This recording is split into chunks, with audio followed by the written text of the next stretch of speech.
Welcome back, fancy lords and ladies. I am your host, the fanciest man of Cornwood. You've reached our YouTube channel where we do deck techs and other commander content. We also occasionally branch out into other games or other formats of Magic, but today we'll be looking at a deck tech for Jolene, the Plunder Queen. So Jolene is a good value engine to make treasure. She obviously focuses around treasures and artifacts, and that is how we're going to build her. Jolene the Plunder Queen for 2, a red and a green, is a 2/2 legendary creature human warrior. Whenever a player attacks one or more of your opponents, that attacking player creates a treasure token. If you would create one or more treasure tokens, instead create those tokens plus an additional treasure token. And then you can also sacrifice 5 treasures to put 5 +1/+1 counters on Jolene. So let's look at our strategy. Obviously, we want to make as many treasures as we can, and we have tons of cards in the deck that will do that. We love cards like this last card, which is Stimulus Package, which not only makes treasures, but also gives us a way to spend those treasures to maybe make win cons or just make bodies for blocking at instant speed or something like that.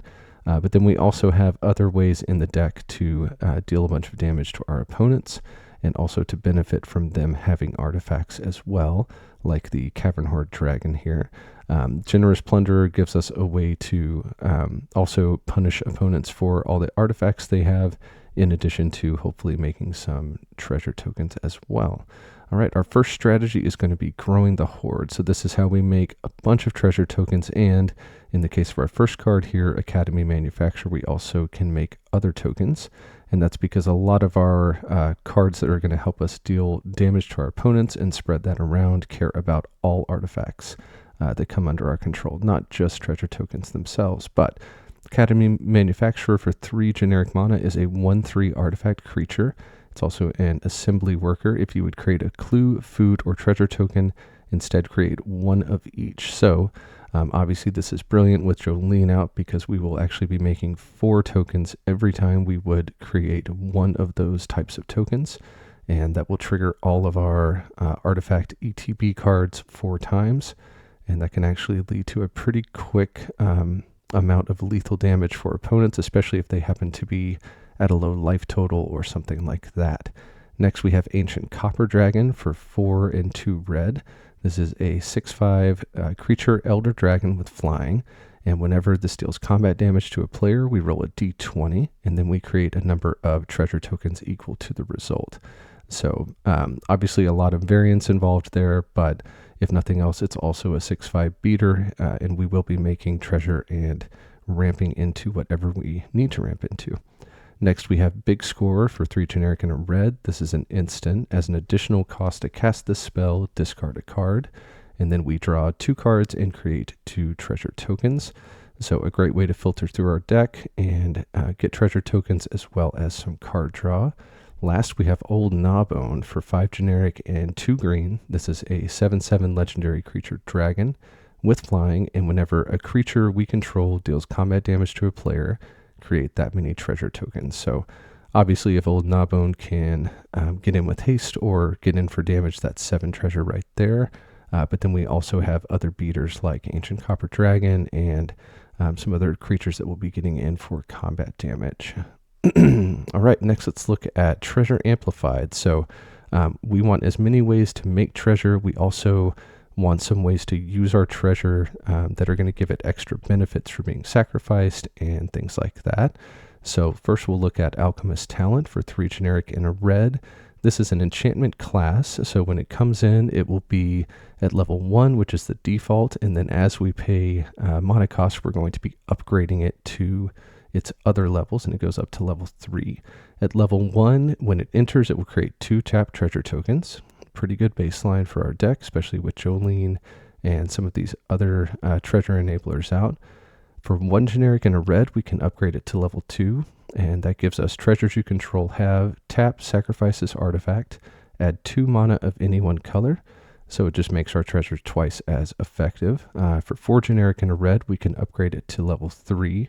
Whenever we cast a spell, if mana from a treasure was spent to cast it, this class deals damage equal to that spell's mana value to each opponent. Obviously, with some of our bigger spells, this can be pretty deadly, and we'd love to use it on a spell like Old Gnawbone, which will also be able to affect combat the round it comes down and just kind of pile on.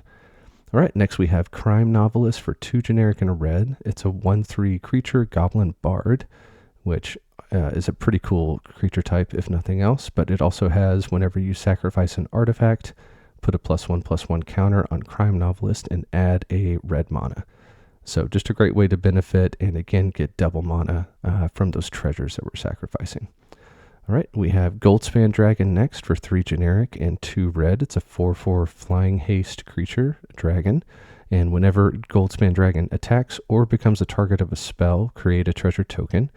So it's another way to make treasures. And then it also has treasures you control have tap, sacrifice this artifact, add 2 mana of any one color. So just like Alchemist Talent, it's going to actually make our treasures twice as potent for ramp and creating mana quickly. And that's actually a really sneaky benefit for this deck because it allows us to hold on to those extra treasures that we don't have to spend and use them for other things, which we'll see later. The last card in this section is Reign of Riches for 3 and 2 red. It's an enchantment. When it enters the battlefield, create 2 treasure tokens. Obviously, we like that. And then the first spell we cast each turn that mana from a treasure was spent to cast has Cascade. And basically, when you cascade, you exile cards from the top of your library until you hit a non-land that costs less.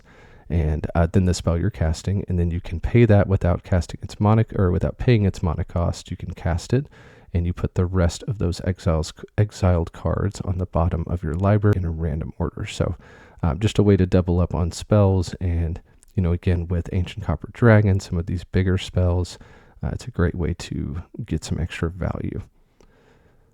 All right, next we're going to look at Victims of Your Success. So we have all these treasures. We want something to do with those treasures. We definitely want win conditions in a deck like this. Otherwise, we're just kind of making treasures to make treasures.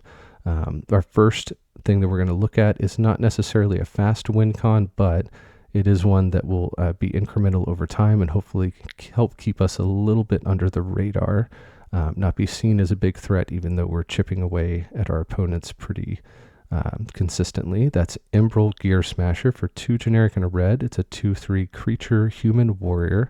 We can tap it and sacrifice an artifact, and it will deal 2 damage to each opponent. We don't have a lot of ways to untap creatures, but this is just a good way to get some incremental damage in, especially if we can get it out early and just use those extra treasures we're creating each turn to go ahead and get some extra damage in. Next, we have Grinding Station for 2 generic. This is an artifact. We can tap it, sacrifice an artifact. Target player puts the top 3 cards of his or her library into their graveyard. And whenever an artifact comes into play, we can untap Grinding Station. So this is amazing if we can set up a turn where we're just making, 15, 20, maybe even more treasure. This deck is capable of that with Old Gnawbone and some of our other engines. Because each one of those artifacts entering will be a separate trigger going onto the stack of untapping Grinding Station. So what we can do is respond to each of those triggers by sacrificing one of the treasures we just made, and we can mill 45, 60 cards from an opponent's library toward the middle of the game in hopefully one turn, and maybe take out one of our opponents that's been drawing a lot of cards or something like that. It's very hard to respond to because we can just respond to each of those things on the stack as they're coming down. All right, next we have Ingenious Artillerist for 2 generic and a red. This is a 3/1 creature human artificer, and whenever 1 or more artifacts enter under our control, this deals that much damage to each opponent. So again, for those turns where we're making tons and tons of artifacts, as long as this is on the field and it can survive them coming down, then all of those enter triggers will go on the stack. And that can be tough to deal with for an opponent if they're at, say, 10, 15, 20 life, and we're making just tons and tons of tokens and treasures and things like that.